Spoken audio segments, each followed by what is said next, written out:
Hello, everyone. Welcome to join this Statistical and AI Methods for Health Data Science seminar series. This is organized by the Statistical AI group. Here, just a brief introduction of the group. Right now, it is also officially recognized as an ASA interest group. Here, it's a website, and then we will also upload our the seminar recordings to this YouTube channel. Here is the current steering committee, and then also the inaugural officers. So today it is my great pleasure to introduce our speaker, Annie Eloyan. Annie is an associate professor and a vice chair of the Department of Biostatistics at Brown University. She's also leading the biostatistics core of the longitudinal early onset Alzheimer's disease study.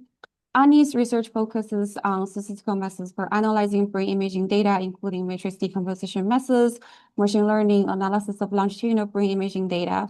And then currently, she's also focusing on machine learning algorithm for imaging-based feature extraction from PET data, prediction of cognitive decline, and then biomarker estimation in Alzheimer's disease. Annie is currently serving as the associated editor of the JASA and then Biostatistics journals. And then without further ado, I will hand it over to Annie. But before that, just some logistic of the seminar. So please type your question in chat or save it to the end of the seminar, and then we should have time for questions. And then Annie, please take it over.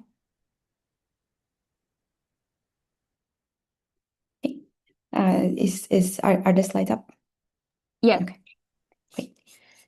Okay. Well, thank you very much to the organizers for inviting me. It's my great pleasure to share a little bit of the research from my group from the recent years with everyone on this platform. I will talk a little bit about our work in manifold learning for modeling shapes. And in the past few years, work has focused on Alzheimer's disease, although some of the methodological work has been also applied in other types of imaging as well. So I wanted to start by talking about my work in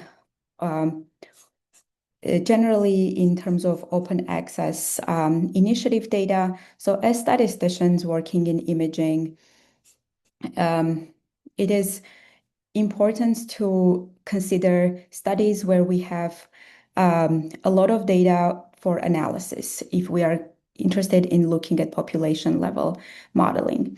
So one of the ways to do that is looking at or modeling these open access databases. So some of these databases have been available for many years now. For example, the ABIDE or the ADHD 200 have been around for over 10, 15 years.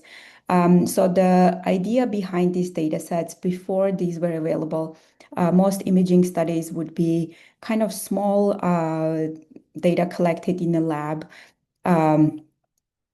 While these studies, these initiatives decided to put together data from various data collection sites in order to have something that one could use for population level analysis. I have been involved since 2017 in the longitudinal early onset Alzheimer's disease study. This is, so as you know, Alzheimer's disease is the most commonly appearing dementia. It's the numbers, when you look at what the numbers are in terms of late onset Alzheimer's disease and what the projections are quite frightening, with a big proportion of people potentially to have AD in the coming decades. So with leads, our focus is looking at early onset AD, which is defined as the disease onset being before the age of 65. So for most people, when we talk about Alzheimer's disease, one will think about sort of somebody in their late stages of life getting the disease. However, there is this subtype of AD, which thankfully is a small part, but still quite important, affects people in much younger age, some as early as in their early 40s. So a big part of this is this genetic has a big genetic component. So you might have heard about these families in some countries where the whole family will have people who have Alzheimer's disease are very early in life. But it can also just appear in somebody without any of those non-genetic predispositions. So we refer to this as sporadic AD. So the idea behind LEADS was to collect a data set that can be used for understanding early onset Alzheimer's disease. So many of you, if you work in imaging, might be familiar with the ADNI dataset or the Alzheimer's disease neuroimaging dataset. Initiative dataset. That study is over 20 years old now. So it started in 2004, and with the idea of collecting data from people with AD to understand the disease, develop biomarkers for diagnosis and prognosis of AD. So LEADS is in many ways very similar to ADNI. However, a major distinction is that to be included in LEADS, the age of onset has to be below 65. What types of data are available? This is a pretty wide variety of data modalities. In terms of imaging, we have magnetic resonance imaging and positron emission tomography data. So if you haven't worked with imaging before, these are two different modalities of data collection. In MRI, we are interested in understanding the structure of the brain. So the participant will be in the MRI scanner. We will obtain one three-dimensional scan for each of the MR modalities. So during one scanning session, and then using that, so there may be several, like such as the T1 weighted, T2 weighted, etc. But the idea is that you model the data to understand the structure or the anatomy of the brain. With PET, so this is a relatively new imaging modality. We are trying to understand the metabolism of the brain. So typically, when PET is collected before the actual image collection, the person will be injected a radio tracer.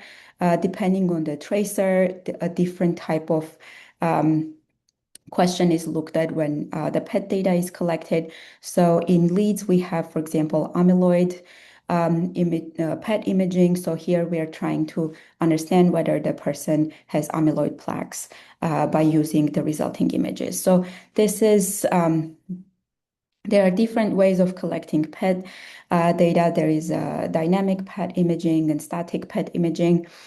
Typically, what you will see is the static PET images, which would basically be like from the data point of view, like one 3D image per visit is what you would observe. So this is a much more difficult type of data. I don't want to make it sound quite as simple, but I think for a start, what we observe, what we work with is that data set. So in both ADNI and LEADS, you will also be able to download various types of pre-processed images. For example, like mean corrected or standardized, et cetera, et cetera. So in PET, the pre-processing is quite involved, as is with any other type of imaging if you worked with imaging data before. So I will talk about a tool that we developed to do that for statisticians. Other types of data, we have cognitive measures, many of them. These participants go through a pretty big neuro psychological battery of testing that is available. Blood and CSF biomarkers. Blood biomarkers right now are have a very major role in AD with the main promise, if it works out, having them as potential diagnostic tools in the clinic. They are quite promising, but there is a lot of research still that needs to be done. Genetics, demographics, and pathology are other types. There is other data sets there as well. So what do we mean when we talk about biomarkers? Just to give the definition of this before we get into the details. The definition includes defining biomarkers as indicating characteristics of normal biological processes or pathological processes, responses to an exposure or intervention. So in AD, we are interested in response to treatments, obviously. Histology, and these can be calculated from histology, molecular, radiographic, physiologic characteristics. So a pretty wide collection of characteristics that we can compute this from. And as you can imagine, depending on what we're looking at, the goals may change quite a bit. So what have we looked at in leads? So the study started data collection in 2018-19. So the participants come back for yearly visits, and the database contains both cognitively normal, early onset amyloid positive participants and early onset amyloid negative dementia participants. So the early onset amyloid negative group is pretty diverse in terms of the types of dementia that people can have, and the data collection protocol is slightly different than amyloid positive group. For example, they also obtain FDG PET scans, which the other group does not. But what does the data look like? So one biomarker that we have looked at pretty extensively so far is the cognitive biomarkers. So in this case, you can see a little bit of the longitudinal trajectories of disease development in comparison to cognitively normal groups. So one, again, characteristic here about this study is that the cognitively impaired group is very different from the cognitively normal group, partly because the cognitively normal group, due to their young age, they are performing very well. So some of the cognitively normal group's performance is pretty. Sometimes we don't even have any variability to do these calculations in the cognitively normal group because they just pretty much everybody does very well. The cognitively impaired group does quite poorly.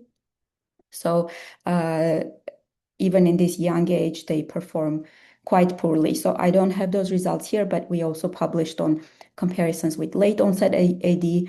And even though on average these participants are about 20 years younger, their performance is still worse than the late onset AD on some markers.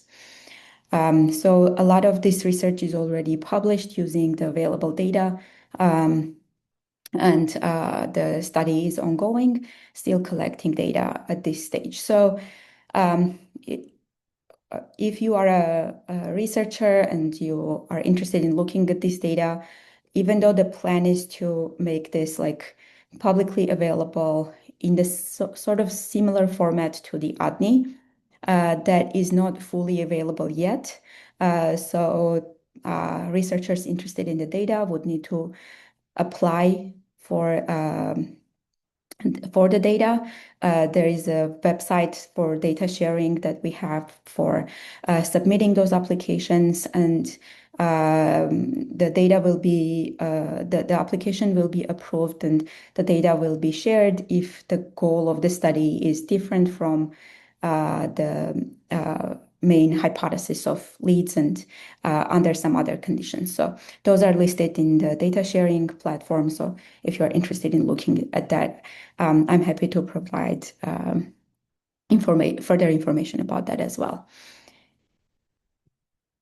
In terms of imaging, we looked at these white matter lesions or so-called white matter hyperintensity areas.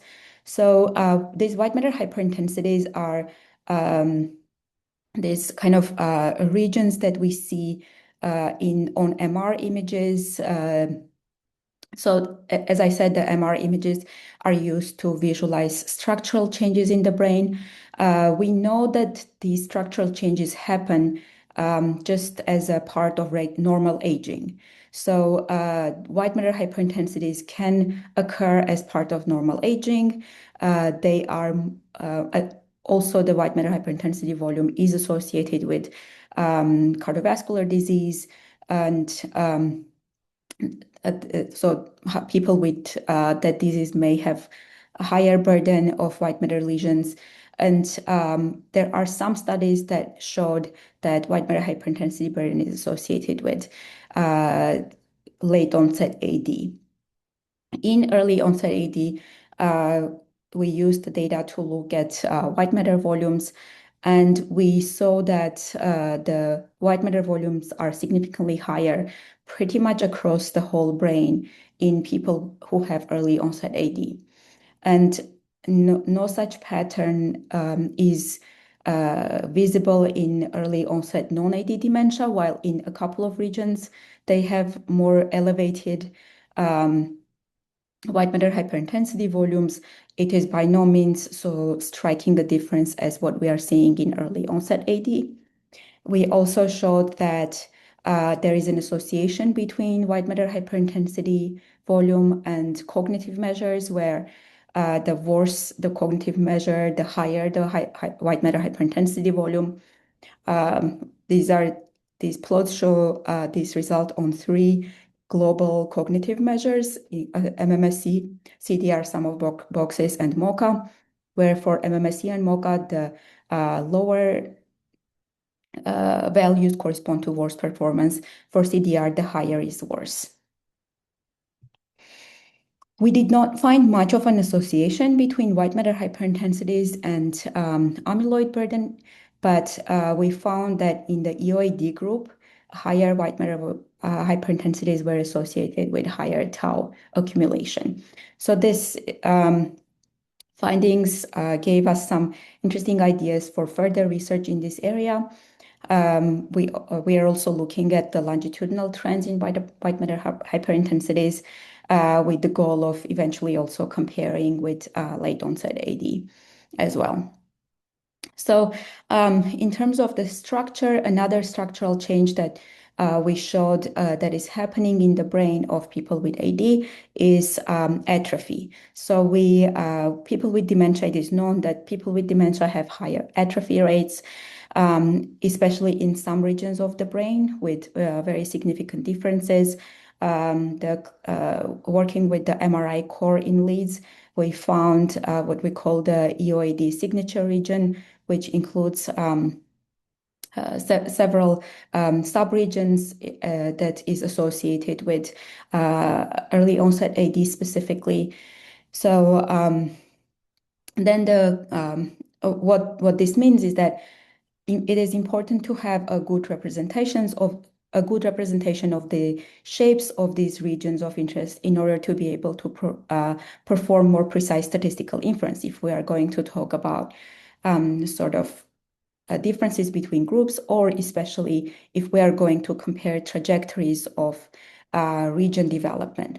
So characterization of the shapes or the regions of interest in the brain has been interesting for me. And I think one thing that caught my eye several years ago was in work with my collaborators working in multiple sclerosis, actually. What we were looking at the time was some data on the volume of the thalamus, which is a region in the brain, longitudinally. So this was a data set that was collected as part of a clinical trial for a drug, and very well studied data set by now. And so the thalamic volumes were hand segmented. So our best kind of estimate, I guess, of the region shape. What was interesting, though, from a statistician's point of view, was that there was a very high volume of variability across time in this region. For brain regions, we don't actually really expect them to increase and decrease in size over time like a yo-yo. So that was very interesting for me to see just how much variability there was in the shape over time. So that brought to my interest this question of how do we estimate the shape of a region? How do we make sure that our estimated shape is actually consistent or smooth in time. So this question sort of first motivated this work that my former student Kun Meng, who is now an assistant professor at FSU, did a few years ago. So this work introduced a statistical framework, a very theoretically grounded statistical framework for principal manifold estimation. So the idea being I have a high dimensional representation of some surface, and I want to find the low dimensional representation of this high dimensional data cloud. So this could be, the surface could be my region of interest in the brain, and the data could be some vertices on around this shape of interest. And I want to fit a smooth representation that gives me the actual shape of the region of interest. So specifically in this work, we were looking at proposing a generalization of principal curves, addressing some of existing methods, shortcomings or limitations for modeling manifolds. So including reducing computational burden, model bias, outlier sensitivity, and application, ease of application in various fields. So what are principal curves? So I like to think of these in sort of like in a parallel way to how we think of a linear model versus principal component analysis. So if you think about sort of that question of having an outcome and a predictor in the linear model and kind of two axes of interest with the PCA, and the difference between reducing the orthogonal or vertical distance from the points to the line. A similar sort of parallel exists in principal curve estimation compared to nonlinear regression. So with the principal curves, we want to minimize the orthogonal distance from the points to this nonlinear curve that we are fitting. So our proposed framework was based on this regularized principal manifold framework proposed by Smola in 2001, where the idea is to minimize this objective function. So here, again, the details are in the paper. I won't obviously be able to provide all the details of notation, etc., in this talk. So I encourage everyone to read the paper that Kun wrote on this. But to just give you a very general idea, this objective function sort of has two parts. One is minimizing the distance between your data cloud represented by X here and the function that you're fitting. So this function is represented by F. Obviously here, it is very important to define what we mean by that projection. So we defined the projection function by pi, as you can see here. So, but of course, there is a lot of detail into that goes into like defining the function, showing that every point will have a single projection, and etc., etc. So, but if you want a general idea, the first part of this objective function is basically minimizing the distance between the points and the function. The second part is added to regulate the smoothness of the fitted function. So obviously we want the surface to be smooth that we are fitting on the region of interest.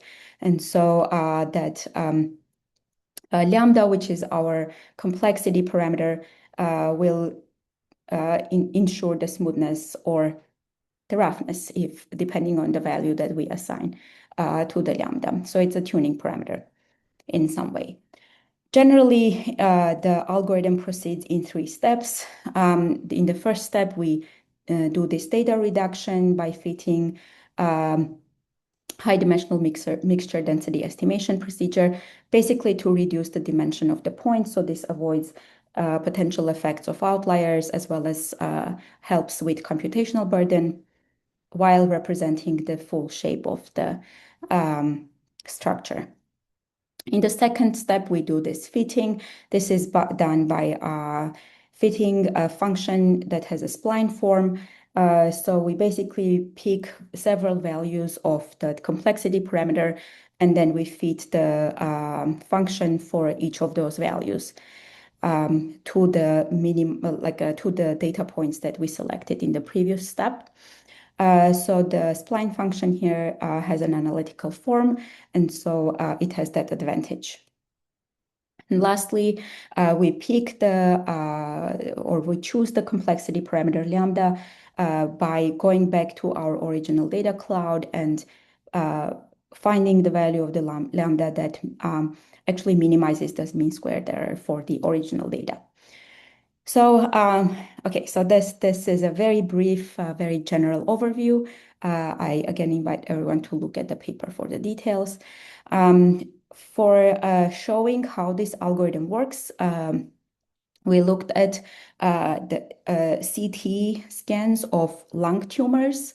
So here on the very left, you can see the data that we obtained for that has the vertices of the tumor on the CT scan that were selected by a radiologist. So basically, a CT scan will have several slices. For each slice, the radiologist went through and selected the vertices, let's say, on that slice.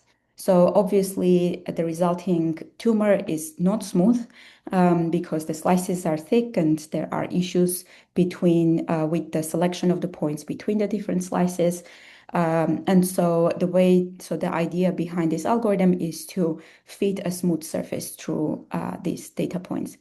So what I did not mention is in order to do this, we needed to partition the data.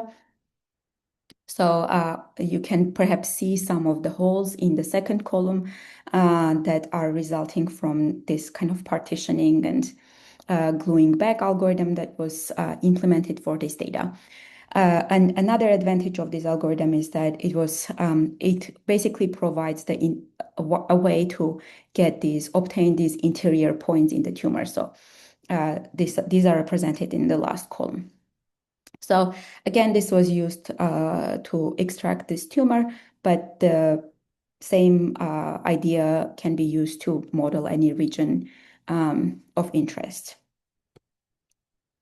So I just mentioned that that the reason I was motivated to look into this in the first place was the issues that I noticed in longitudinal imaging studies.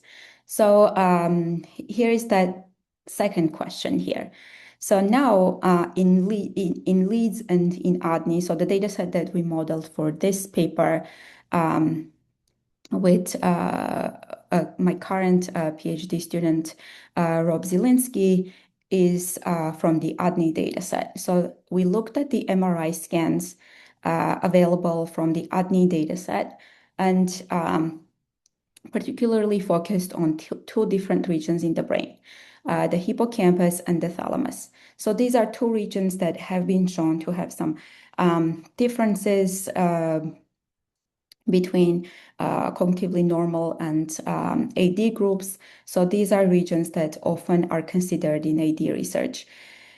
So the question was, if I take the region volume that is provided by ADNI, let's say, as you know, let's say they take the MRI scans and segment the scans using some parcellation algorithm and mark a certain region as the thalamus.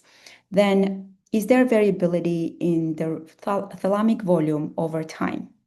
And is there a way for us to reduce that variability so that the volume doesn't increase and decrease over time so significantly? We found that there is, in fact, a lot of literature on these issues.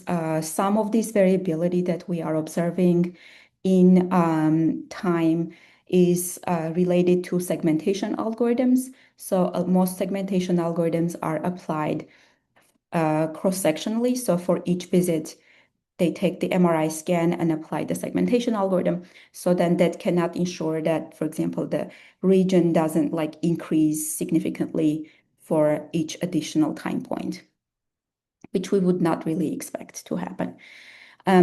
Some other reasons are related to normalization or registration. So when you register the image to like a common template, some noise may arise from the registration, and so all of these.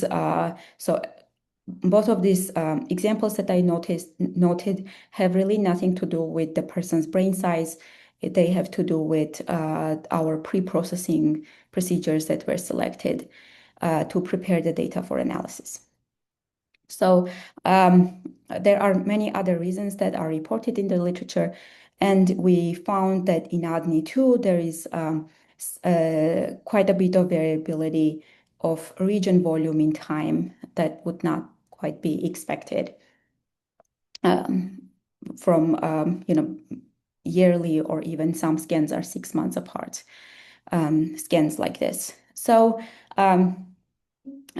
what did we do? So if you think about kind of modeling the longitudinal MRI data, we wanted to find lower dimensional representation of this high dimensional data set that preserves the time component. So we could still model the volumes in a time-dependent manner. However, we would have smoothness in time. And the 3D MRI cloud would be represented with a 2D surface.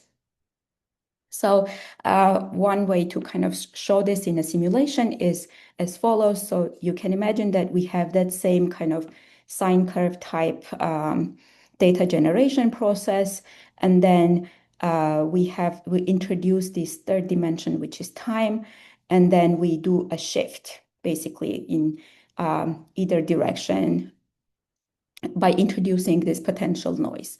So the idea is, can I fit a smooth curve through this sine function such that the curve is like we have also smoothness in time. So there is a lot that went into this model development, but the main kind of takeaway is that we add an additional term in the optimization function to regulate the smoothness of the fitted function in time. So Rob conducted a lot of simulations to show that this model performs well in reducing that added structural noise in the data.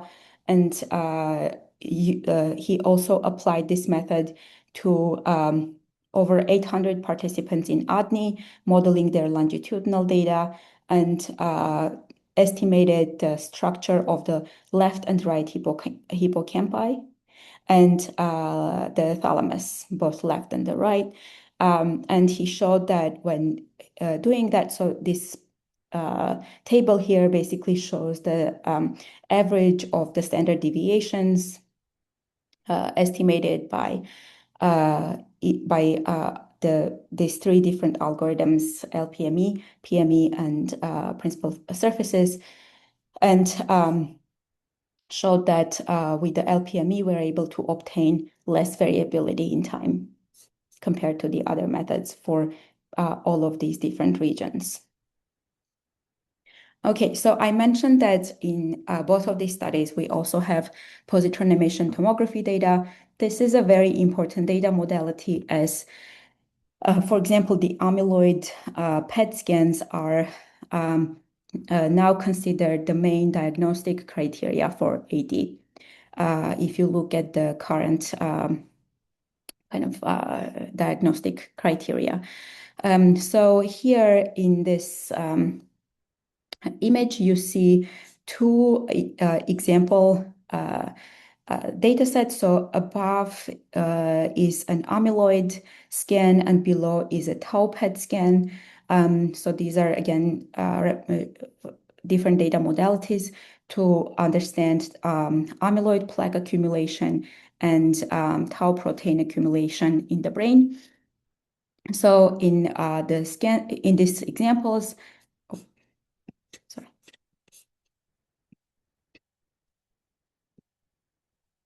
you can see two randomly selected participants from ADNI, where the left is a cognitively normal participant and the right is an AD participant from ADNI. So the idea is that you will see brighter images. So as a statistician kind of looking at patterns, you will see more brighter images for dementia participants, I mean AD participants. So in terms of modeling, more recent work by current PhD student at Brown, Lianggang Wang, is geometric modeling of shapes in the brain. So this has the flavor of surface-based modeling that I talked about before. There are kind of two different motivations for this. One is, or the main one is, I want to compare the geometric shapes, for example, representing the tau accumulation or the tau burden in the hippocampus, while controlling for the effects of other covariates. So the main way that one would do that right now is to do like voxel level regressions, but then that comes with problems with like multiple comparisons, etc. So the idea behind this project was to find a lower dimensional representation of the tau burden in the hippocampus, for example, and then with that low dimensional representation, be able to perform some hypothesis testing by avoiding those typical issues that arise in voxel level analysis. So again, I'm kind of trying to represent the idea with briefly, and the paper is available in the archive. We also noticed that this can be used to estimate off-target contamination. This is an interesting problem that appears in imaging, and so I would encourage everyone interested in this to look at the paper. And shifting gears from manifold learning, I wanted to mention a few other kind of areas that we have looked at, both for PET imaging and shape modeling. So this is quite different. So this is work by former student Imo Zhang, who was looking at radiomics of PET. So radiomics is one kind of general term for automatic feature extraction from imaging for the purpose of prediction. So you will see a lot of work on radiomics in cancer. So this was done before kind of perhaps before neural networks were quite as popular as they are now.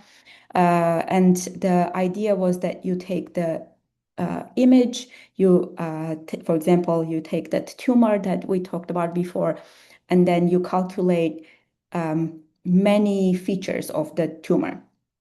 So if you have the tumor region, you can calculate the volume, sphericity, compactness, other types of shape features. You can calculate intensity features, so extract all the intensities from the tumor and calculate the histogram, moments, etc., etc.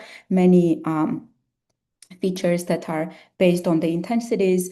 There are also a lot of wavelet features and other types of features that are described in the literature for calculate sort of again automatic feature extraction, as many features as you can, and then basically put those into some prediction algorithm and predict diagnosis or something like that. So that idea, in a sense, is can now be packaged in the context of neural networks. So the idea being that with the neural network, you estimate many features. So instead of maybe hundreds, you estimate many thousands, and then you use those features for prediction. So in this paper, we looked at sequential modeling of PET scans in ADNI and two sort of questions in a way. So one was if we can predict so using the data up to the second to last available visit, can we predict the diagnosis at the last visit? And then the second question we looked at was whether we can predict the conversion from control or MCI to AD. So that second question, for the second question, we had fewer participants in ADNI that started as control and then switched to AD. So overall, we used four different neural networks, graph neural networks, transformer encoders, feed-forward networks, and RNNs. So part of the question that we were looking at here was a lot of these methods, the sequential data modeling methods in neural networks, are developed for like videos or data that is kind of collected at a similar distance in time. So we were trying to see if incorporating the distance in time between the different visits would improve our prediction accuracy. Obviously, one major issue with applying any of these neural network algorithms in imaging studies is that we don't have that much data to train on. So again, using some sort of like a pre-trained network might be a good idea in some cases. And so this paper has a lot of details on kind of a bit of more like as a statistician how one might want to think about these functions and then what are some what we learned about the predictive accuracy of these different networks. And the main takeaway is they're not that great. So we tried using just the images, and then we tried using images and clinical data. Obviously, once we include the cognitive data, then the predictions were quite good with images alone between various types of performance, but I think the best is 0.79 AUC, something like that. Okay, so for PET data, pre-processing of PET is in some ways similar to how we think about pre-processing MRI or fMRI, but obviously it has a lot of like special things that one needs to do in order to pre-process PET data. So Akhil Ambekar, who is a biomedical engineer in my group, developed this tool that we call TRACER that can be used for pre-processing PET imaging data and preparing the data for statistical modeling. A lot of this is basically a point and click software, so pretty easy to use. And it includes a lot of different steps, template registration, MRI, PET co-registration, anatomical extraction of the brain, so skull stripping and all that, and then combat and Ravel harmonization. So this is a very important step to make sure that you can actually analyze the data coming from various sites, various technologies, and various technicians together in one kind of analysis pipeline. So again, this is the paper is under review, but the preprint is available on arXiv. Okay, so finally, in terms of modeling of shapes, another way that we have been thinking about this is through topological data analysis. So again, in the next 4 minutes that I have, just a few notes on this, and this work is ongoing. So this paper that describes a randomness of shapes and provides methods for statistical inference for comparing two sets of shapes was published in JASA and so again, it includes all the details of this work. So we proposed, so this is by Kun Meng. So in this paper, we're looking at the main question: is the difference between two collections of shapes statistically significant? We proposed a representation of shapes through these using these smooth Euler characteristic transforms. And then we gave a statistical framework for how do you define a probability measure for these, and then how can you actually make statistical inference, perform statistical inference to answer this question. And we looked at various simulations and then two different data sets for the analysis. So one was this teeth data set that is, I would say, commonly used in some of these TDA papers. And the other one is this silhouette data set. So this is interesting first work from our group in this space. We are currently looking at a combination of topological data analysis and again functional data analysis tools for comparing these longitudinal shapes to each other, performing some again statistical inference for like population level shape comparisons, controlling for covariates, and also like we're working with my current postdoc, Dongliang Zhang and Kun, looking at tensors and outlier detection for that. So that's a different project. Okay, so to summarize, biomarker discovery in AD research is a very interesting field, and there are a lot of interesting statistical questions here, including, so I started out by talking about cognitive data. This is just modeling of the cognitive data in this space is already quite difficult and important, and it is a very important, obviously, problem. The difficulty comes from the fact that we want to characterize something that is very difficult to characterize, which is a person's cognitive status, a person's executive function, and many other modalities. These modalities are all interconnected, and so the tests that are done to estimate a person's performance are correlated with each other, but also can represent various types of impairments. So understanding the data and learning from that data statistically can be difficult. Next, so I did not talk about this at all, but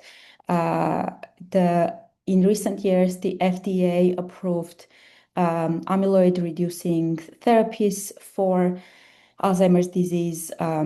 There is a lot of interest, obviously, in these treatments and a lot of controversy. So it has been shown in clinical trials that there is some so there is reduction in amyloid in the brain as a result of some of these treatments. The cognitive decline has been shown to slow down a little bit as a result of the treatment. So these participants are not necessarily improving cognitively. However, it seems that the decline is slowing down as a result, but there is a lot of work to be done. Participants in these large observational studies are now receiving these treatments as part of their routine clinical care. So the data are becoming available in these large studies, and it is important to develop methods to model this data. And so that's another direction that some of the students in my group are looking at, developing methods for treatment effect evaluation. And multimodality data modeling for evaluating the effects of these treatments and pathways for treatment effects, if there are such. So I talked about data processing and sharing platforms in PET, and also a little bit on topological data analysis tools for modeling shapes. So just acknowledging all the students, current and former, postdoc and biomedical engineer working in the group on all of these projects and funding. Thank you. Great. Thank you so much, Annie. I think we now have a question from Mutia. So you can unmute yourself and ask your question. Thank you so much, Dr. Eloyan. That was really good. My name is Mutiat Hosman. I'm a PhD student in data science and analytics. My foundation is in statistics, and I'm working on brain imaging, but in a different section. So, of course, I want to have information on how to request on the data. That's the first thing. And then my question is on your simulation studies, because literature has shown that when you're trying to simulate for biomedical images, there are some, especially for longitudinal studies. So I want to know how you were able to, address it. Were you simulating at each time point, or I just want to understand how you perform the simulation. Thank you. Great question. Thank you. So for the data sharing, so let me answer your second question, and then I will try to get the link to the data sharing in the chat for everyone. For the simulations, so because a lot of these manifold learning methods are kind of model driven, part of this is a lot of the simulations that we have done are using these functional forms that people typically use in developing such methods. So like the Swiss roll data set, and like for the two-dimensional cases, just simulating kind of sine curves and such.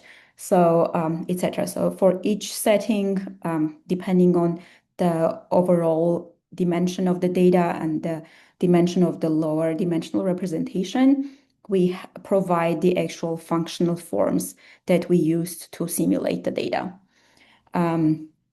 So in that sense, we did not simulate the images themselves, but we simulated the shapes for in these papers. I think I do take that question. I think that's it's an interesting kind of more general question to ask, how one would simulate the MRIs to represent some of these like sources of noise that we are seeing in the data.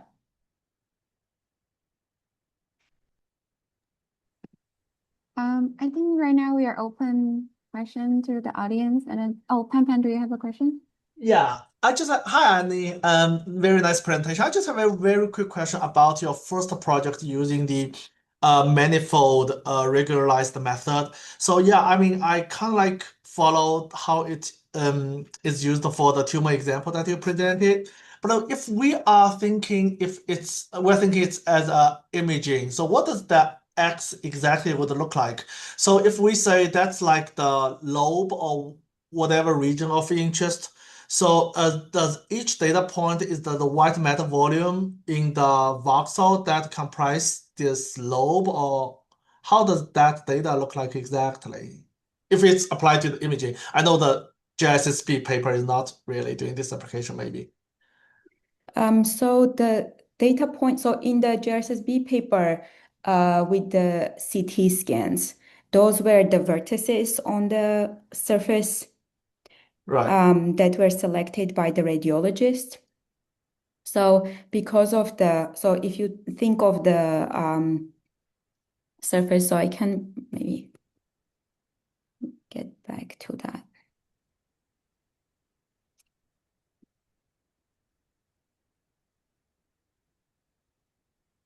So if you look here on the left, those are the data points in the left column. Those are the data points that are used for fitting the surface.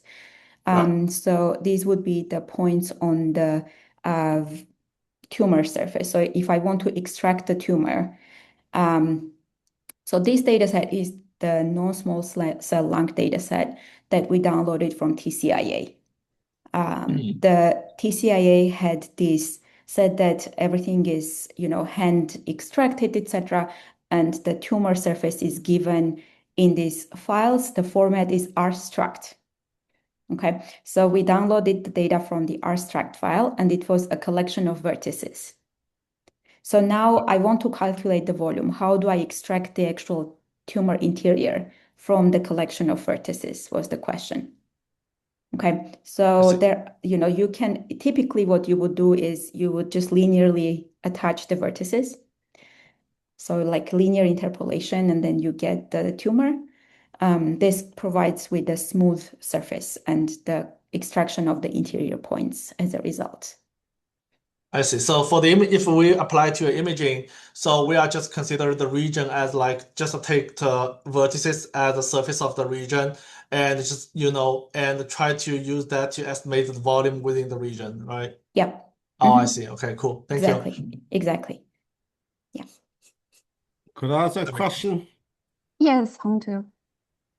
Yeah, I think there are so many different shape representation, and most of this depends. Okay, and they are using some different type of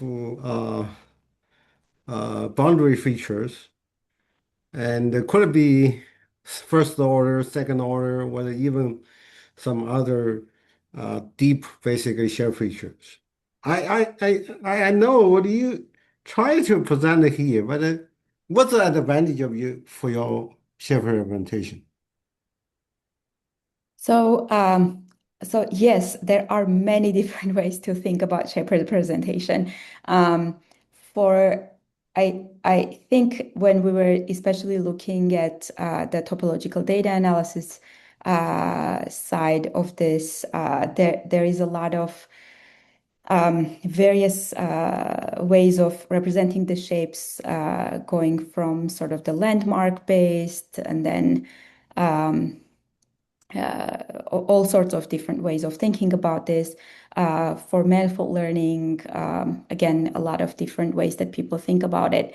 I think the way that we thought about the manifold learning framework in our case is, can we provide a statistical framework that is theoretically sound and has has a way, the potential for being applied in these high dimensional settings, computational efficiency and sensitivity to, robustness to outliers. So I think that those are some of the things that I would mention. And one advantage of this method is also that it results in an analytical formula for the surface that we are estimating, as opposed to many other approaches that can be used.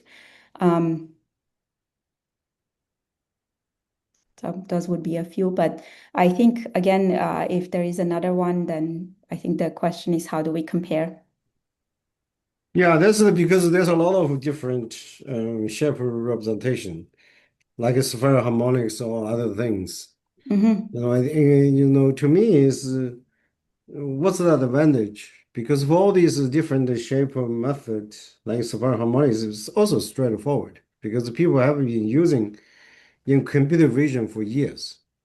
And I just puzzle about what's the different key differences, which one is biological or more meaningful. Another thing is like the tumors is subject specific, even location specific. And you're doing shape analysis, how much you gain biologically. Because there are a lot of directly matching across subjects, or even across the tumors within the same, different tumors within the subject, same subjects. For the tumor specifically, I think the radiomics, most of the papers on radiomics of tumors looking at the different shape questions or intensity questions are very tumor specific.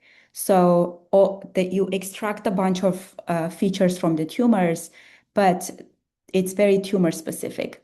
I think the hard thing about this is, for example, in the lung, extraction of the lung itself is a relatively difficult question. The CTs that are often available for lung tumor imaging don't provide as good of a data representation as like the MRI. And then we looked at this with at the time, so I guess about 5-6 years ago now, and there wasn't any available algorithm to extract the lungs in order to look at the full lung.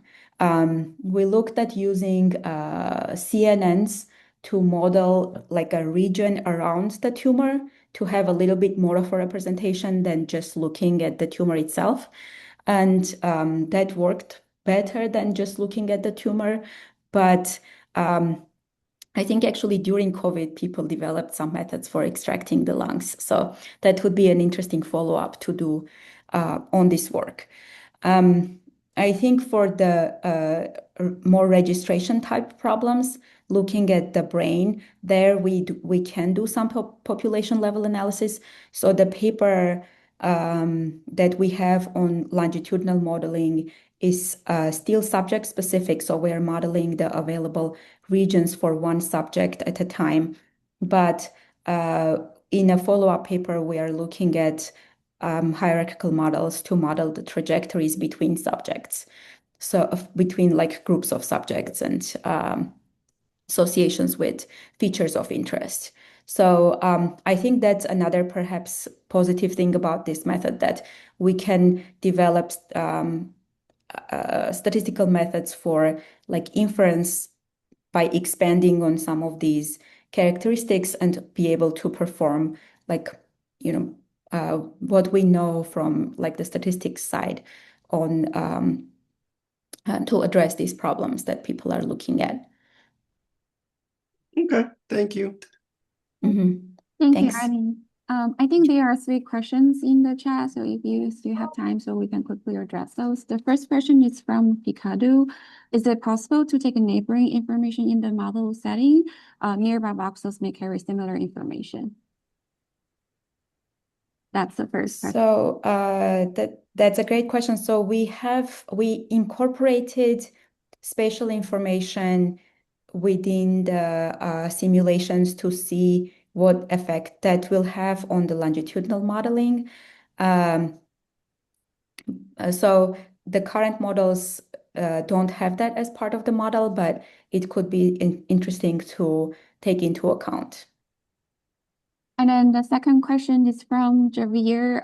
What is the relationship, if any, between this approach of principal manifold estimation and a uniform manifold approximation? So not sure what I mean, this is principal manifold estimation, so yeah. Yeah, then maybe like Javier, you can talk to Annie later or email the first authors. And then I think the next question is, do your currently available data sets allow you to apply your manifold tools to analysis of patient subgroups with increased levels of feasible tau and feasible amyloid? We haven't looked at that. Yeah. Okay.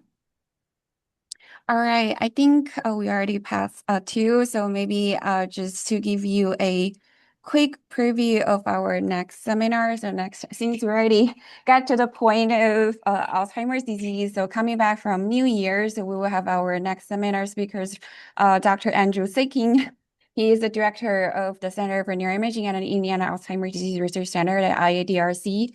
And then Annie also mentioned about the ADNI data, and then Andy is the director of the genetics core of the ADNI data.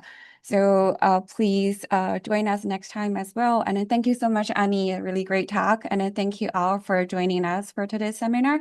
And then happy holidays, and then hope to see you next time. Bye.